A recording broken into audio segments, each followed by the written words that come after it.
एक टाइम पे देश के सबसे अमीर आदमी थे मुकेश अंबानी। ऐसा लग रहा था इनको आसपास कोई नहीं आ सकता, पर एकदम से रॉकेट की स्पीड से आए गौतम अडानी। इंडिया के नंबर 1 टाइटल पे आ गए और वर्ल्ड में तीसरे नंबर के अमीर हो गए। और वो स्पॉट पे बैठ के एंजॉय कर ही रहे थे कि तभी आ गई हिंडनबर्ग की रिपोर्ट और भाई साहब शेयर प्राइस ऐसे हुए धड़ाम। कुछ ही टाइम में 100 बिलियन की वेल्थ साफ और टॉप 30 लिस्ट से बाहर, और इंडिया में जो नंबर 1 का टाइटल था वो वापस मुकेश अंबानी जी के खाते में। अब गौतम अडानी जी कह रहे भैया करे क्या, तो गौतम अडानी जी एग्जैक्टली वही स्ट्रेटजी फॉलो कर रहे हैं जो कि मुकेश अंबानी ने की थी टॉप पे आने के लिए। और अंबानी जी की स्ट्रेटजी अडानी को फल भी रही है। धीरे धीरे वो वर्ल्ड के टॉप 18वें नंबर पे वापस आ चुके हैं और हो सकता है टॉप 10 में भी जल्दी ही एंट्री मार ले। तो आखिर क्या है वो स्ट्रेटजी जिसके दम पे मुकेश अंबानी ने इतना बड़ा एम्पायर खड़ा किया और उसको कैसे कॉपी कर रहे हैं गौतम अडानी जी, आज इस वीडियो में जानेंगे। इस वीडियो को बनाने के लिए भाई लोग मैंने इनके CFO गौतम अडानी जी खुद, इनके इन्वेस्टर और बाकी एनालिस्ट, इनकी सभी इंटरव्यूज को देखा है, स्टेटमेंट को देखा है, बाकी सारी डिटेल इकट्ठी की है, बड़ी मेहनत से वीडियो बनाया, तो उतने ही व्यू आने चाहिए। इस वीडियो को देखना बिजनेसमैन की नजर से, इन्वेस्टर की नजर से कि कंपनी का एनालिसिस कैसे किया जाता है, स्ट्रेटजी कैसे पढ़ी जाती है, कैसे जब मुश्किल में पड़ते हैं तो वापस कैसे निकलते हैं, ये सीखने के लिए। तो बिना कोई टाइम वेस्ट किए करते हैं उन 5 स्ट्रेटजी की बात जो कि मोटा भाई ने अपनाई थी, इसलिए वो टॉप पे है। और उन्हीं स्ट्रेटजी को गौतम अडानी जी भी कॉपी कर रहे हैं और अगर ये फॉलो करते रहे तो वो भी वापस टॉप पे आने के दावेदार हो जाएंगे। देखते हैं क्या है वो स्ट्रेटजी।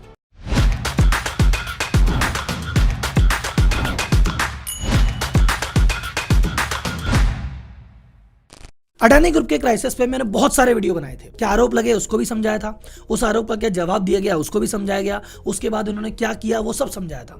पर लास्ट में जाते जाते एक आखिरी वीडियो में मैंने एक बात कही थी कि जो हिंडनबर्ग रिपोर्ट है ये अडानी जी के लिए वरदान साबित होगा। उसमें मैंने एग्जाम्पल दिया था सिंपल कि अगर कोई बच्चा गलत रास्ते पे चला जाए, सिगरेट पीने लग जाए, दारू पीने लग जाए, ड्रग्स पीने लग जाए और उसको कोई रोके टोकेगा नहीं ना, तो कुछ समय बाद वो नशेड़ी गंजेड़ी हो जाएगा और भाई साहब उसका जीवन हो जाए खराब। लेकिन उसी समय उसके पिताजी अंकल कोई पकड़ के उसको कूट दे तो थोड़ी देर तो रोएगा, लेकिन उसकी आदत सुधर जाएगी, करियर बन जाएगा। अडानी के साथ ऐसा ही हुआ है। अडानी जी क्या थे, हाई ग्रोथ स्ट्रेटजी पे चल रहे थे, इस सेक्टर में जाऊं, उस सेक्टर में जाऊं, ये भी करूं, वो भी करूं, और सारा काम कर रहे थे बहुत मोटा मोटा लोन लेके। उस समय अगर उनको नहीं रोका जाता तो ये ग्रुप का बहुत बड़ा फॉल होता। लेकिन उसी समय हिंडनबर्ग अंकल आ गए और उन्होंने ऐसा धोया कि धीरे धीरे ये रास्ते पे आ गए। इन्होंने कहा बहुत ज्यादा लोन अब नहीं लेंगे, फालतू का एक्सपेंशन नहीं करेंगे, सीधे सीधे रास्ते चलेंगे, और इसी कारणों से अडानी ग्रुप वापसी कर रहा है। कैसे, 5 स्ट्रेटजी से समझते हैं। जो पहली स्ट्रेटजी गौतम अडानी जी ने फॉलो की वो है डी-लिवरेजिंग। मतलब फालतू का जो लोन ले रखा है भैया उसको बंद करें, उसको चुका दें और नया लोन लेने से पहले 10 बार सोचें। हिंडनबर्ग ने भी यही आरोप लगाया था, बाकी सब भी यही कहते डूबेगा डूबेगा, बोले टंटा ही खत्म करते हैं। तो इन्होंने अपने शेयर्स को गिरवी रख के कई जगह जो लोन ले रखा था, कईयों को मैच्योरिटी पे, कईयों को मैच्योरिटी से भी पहले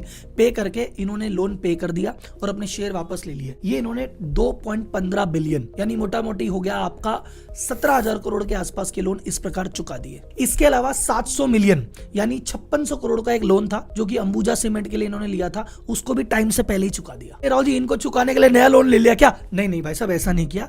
इन्होंने जो खुद की कंपनियां थी उसके छोटे छोटे शेयर, खुद की इक्विटी, खुद की कैपिटल बेची और उसको बेच के 15,000 करोड़ रुपए इकट्ठे किए थे, उससे इन्होंने ये पैसे चुकाए हैं। इसके अलावा इनकी 3 कंपनियों ने भी रेजोल्यूशन पास कर लिया कि अगले 12 महीने में हम 33,000 करोड़ रुपए बाजार से उठाने वाले हैं। उनमें मेजोरिटी पैसा इक्विटी माध्यम से होगा, लोन वोन नहीं ले रहे हम। और इस पूरे गेम में बड़े बड़े प्लेयर्स जैसे total energy, Qatar investment authority, Abu Dhabi के ग्रुप और GQG पार्टनर जैसे बड़े बड़े ग्रुप का ऑलरेडी इसमें इक्विटी इन्वेस्टमेंट आ चुका है और धीरे धीरे ये होपफुल है कि इनसे इक्विटी इन्वेस्टमेंट लेंगे, ना कि लोन। अब ये जो स्ट्रेटजी है ना, चाहे हिंडनबर्ग के डर से हो, चाहे कॉमन सेंस हो, और ये स्ट्रेटजी को मुकेश अंबानी जी ने भी काम में लिया है। जब ये जियो लॉन्च कर रहे थे तो बहुत ज्यादा पैसा ले लिया था, बाजार में बहुत ज्यादा लोन आ गया था, बाजार में बातें होने लग गई थी। मोटा भाई ने अपनी कंपनी के स्टेक बेचना चालू किया और अपनी कंपनी को नेट जीरो का टारगेट लिया कि धीरे धीरे जितना भी लोन है ना भैया इसको जीरो की तरफ लेके जाएंगे। ऑल्दो जीरो नहीं है पर काफी कम ले लिया है। मुकेश अंबानी के लोन के बारे में ज्यादा बातें होती नहीं है क्योंकि हद से ज्यादा जो लोन था उसको वो ऑलरेडी कंट्रोल कर चुके हैं। अब गौतम अडानी भी उसी राह पे हैं। अब आते हैं second strategy, strengthening the balance sheet. अपनी बैलेंस शीट को मजबूत कर रहे हैं, रेशियो को ठीक कर रहे हैं। हिंडनबर्ग ने आरोप लगाए थे यार तुम्हारे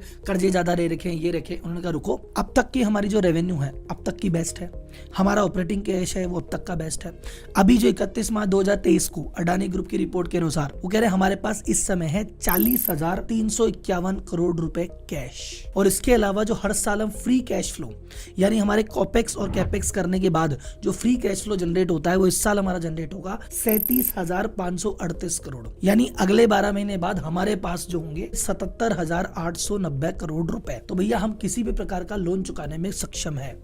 हमारे पास इतना कैश है और इतना कैश फ्लो जनरेट हो रहा है कि हमारे आने वाले 3 साल 5 साल में जितने भी लोन है सब हम चुका देंगे, हम सक्षम है। Net profit to EBITDA ratio, यानी भाई साहब कमाते कितना हो और उसके कंपैरिजन में कितना लोन ले रखा है। तो इनका जो पहले रेशियो था वो था 3.81, यानी 1 रुपया कमा रहे थे और 3 रुपए 81 पैसे इन्होंने कर्जा ले रखा था। अब उसको कम करके 3 रुपए 27 पैसे लेके आ गए हैं। ऑल्दो 3 के नीचे बेस्ट होता है, लेकिन जो 3.81 से 3.27 ले आया तो कह रहे हैं होपफुल कह रहे हैं 1-2 साल के अंदर हम 3 के नीचे भी ले जाएंगे, तो फिर ये सेफ कंपनी में कंसिडर हो जाएगा। ऑल्दो ये ग्रुप का एवरेज है, मैं आपको बता दूं, क्योंकि इसमें कुछ कंपनियां हैं जिनका ज्यादा है, कुछ कंपनी का कम है, पर एवरेज यही है। इनका जो डेट सर्विस रेशियो है, डेट सर्विस रेशियो का मतलब तुम्हारे पास जो पैसा चुकाने की क्षमता कितनी है, तुम अपने लोन को कितना चुका सकते हो।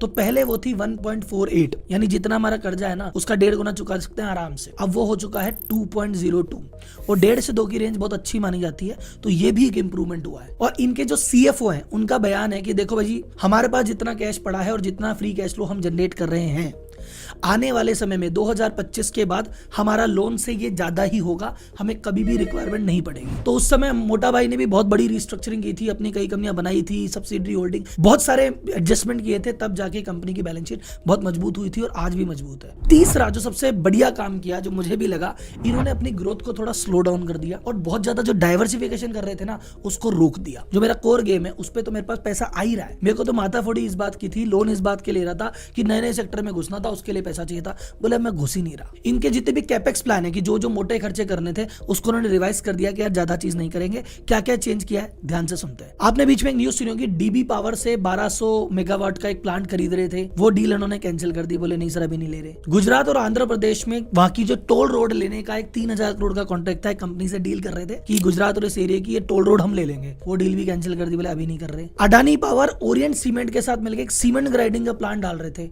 वो भी कैंसिल कर दिया, बोले अभी नहीं कर रहे। वियतनाम में ग्रीन सीपोर्ट इकोसिस्टम बना रहे थे, उस प्रोजेक्ट को भी होल्ड पे डाल दिया कि करेंगे पर अभी नहीं। हेल्थ केयर में इन्वेस्ट करने वाले थे अडानी जी, उसको उन्होंने कहा नहीं भैया अभी नहीं। हाइड्रोजन का पूरा इकोसिस्टम कि यहां से जनरेट करेंगे, फिर इससे ये प्लांट बनेगा, फिर इससे इक्विपमेंट बनेंगे, फिर इसकी सप्लाई चेन बनेंगे, पूरा जो प्रोजेक्ट था उसको भी होल्ड पे डाल दिया। और फाइनेंशियल सर्विस बिजनेस में एंट्री कर ली थी, वहां से एग्जिट हो गए, बोले यार अभी ये वाला गेम नहीं खेलना।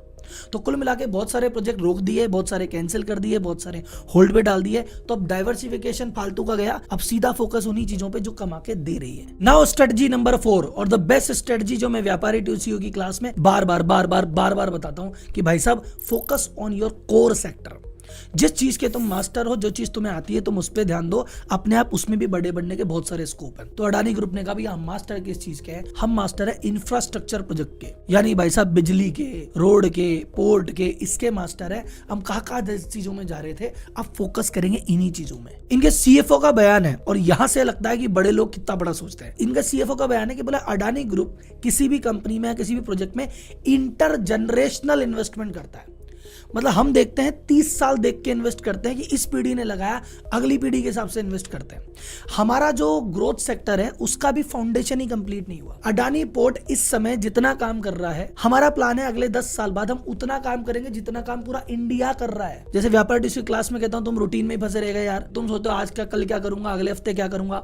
ये भाई कह रहा है 10 साल बाद क्या करेंगे, 30 साल बाद का इन्वेस्टमेंट करके बैठे हैं, इसलिए बड़े लोग बड़े होते हैं। एक बार इनकी कंपनियों में क्या मूवमेंट चल रहा है ना, इस पर थोड़ा नजर डालते हैं। लास्ट स्ट्रेटजी मेरी फेवरेट है भैया, तो उस पे आने से पहले ये चीज समझो। अडानी एंटरप्राइजेस सबसे बड़ा नाम था, इसमें जैसा 20,000 करोड़ का OFS आया था, वो कैंसिल हो गया। लोग कह रहे गया सर जी 12,500 करोड़ का दोबारा आने वाला है। अडानी एंटरप्राइजेस के 2 महत्वपूर्ण प्रोजेक्ट, एक तो नवी मुंबई में जो नया एयरपोर्ट लेके आ रहे हैं उस पर फुल फेज में काम चल रहा है, दिसंबर 2024 तक ऑपरेशनल कर देंगे। उसके अलावा मुंद्रा पोर्ट में कॉपर स्मेल्टर प्लांट है, वो भी बहुत बड़ा प्रोजेक्ट है, वो भी डेडलाइन पे चल रहा है। अडानी डेटा सेंटर वाले गेम में और एंटर कर रहे हैं, वो भी इंफ्रास्ट्रक्चर से रिलेटेड है।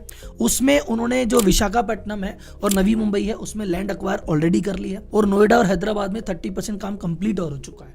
तो धीरे धीरे ये जो बड़े प्रोजेक्ट हैं जो आगे जाके मोटा पैसा देंगे, ये अब आकार लेने लगे हैं। तो अगले 2-5 साल में मोटी रेवेन्यू यहाँ से जनरेट होगी। अब बात करें अडानी ग्रीन एनर्जी की, तो ये जो रिन्यूएबल एनर्जी का लार्जेस्ट इंडिया का पोर्टफोलियो ये लेके बैठे हैं। इनके पास इस समय है 8.1 गीगावाट प्लांट, और इनका टारगेट है कि 45 गीगावाट कर लेंगे 2030 तक। 3 गीगा प्लांट तो इस साल ही जोड़ रहे हैं, और ये जितने भी प्लांट जनरेट कर रहे हैं इलेक्ट्रिसिटी, इनके लिए 25 साल का एग्रीमेंट ऑलरेडी ऑलरेडी करके बैठे हैं, तो वो रेवेन्यू तो आनी तय है।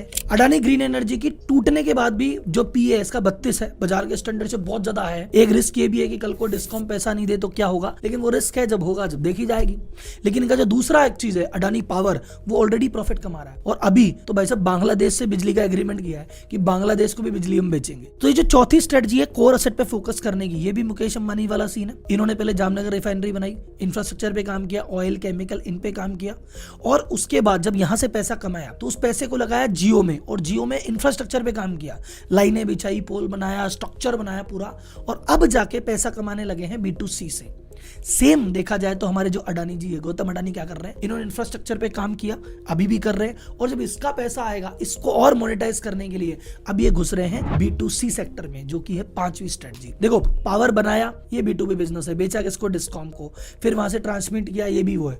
अब वो कह रहे हैं इलेक्ट्रिसिटी डिस्ट्रीब्यूशन में करते हैं, सीधा कंज्यूमर से पैसा लेंगे। एयरपोर्ट ले लिया, एयरपोर्ट में क्या है, सीधा कंज्यूमर से पैसा लेंगे। FMCG में अडानी विल्वर है, सीधा कस्टमर से पैसा लेंगे। अडानी गैस पहले B2B सीन था, अब B2C है, सीधा कस्टमर से पैसा लेंगे। तो अब धीरे धीरे, जैसे मोटा भाई ने कहा ना कि तुम कुछ भी करो, सांस लो, खाना खाओ, कुछ भी करो, मेरा थोड़ा सा हक बनता है उसमें, तो गौतम अडानी जी भी इस स्ट्रेटजी पे हैं, और धीरे धीरे आपको लगभग हर सेक्टर में, जैसे अडानी विल्वर में 79% जो सेल है फॉर्च्यून ऑयल की, बाकी फैक्टर कम है। अब ये कह रहे नहीं उस पर भी ध्यान देंगे। अब अडानी जी कह रहे हैं आटा भी लेके आएंगे, चावल भी लेके आएंगे, दाल भी लेके आएंगे, सब लेके आएंगे। यह है अडानी ग्रुप का नया अवतार। लोन कम करने हैं, बैलेंस शीट मजबूत करनी है, फोकस फालतू एरिया से हटाना है, कोर पे ध्यान देना है, और फाइनली B2C सेगमेंट पे एंटर करना है। अगर ये स्ट्रेटजी काम में ली, क्योंकि ये स्ट्रेटजी प्रूव कर चुके हैं मोटा भाई, सक्सेसफुल कंपनी बना के बैठे हैं, ये स्ट्रेटजी अगर करते रहे तो आगे 10 साल बाद या 15 साल बाद अंबानी के बराबर या अंबानी जैसे लेवल पे कंफर्टेबली आप इनको देख सकते हैं। अब ये कर पाते हैं नहीं कर पाते हैं, ये होगा नहीं होगा, इसमें जो भी डेवलपमेंट आएगा इस चैनल पे उसका वीडियो भी आएगा, तो टेंशन नहीं लेने का। तो ये वीडियो कैसा लगा, ये रिसर्च कैसी लगी, ये डेटा कैसा लगा, अच्छा लगा तो दिल से एक बार लाइक करना, कमेंट करना, और मुझे बताना कि अगला वीडियो किस टॉपिक पे बनाना है।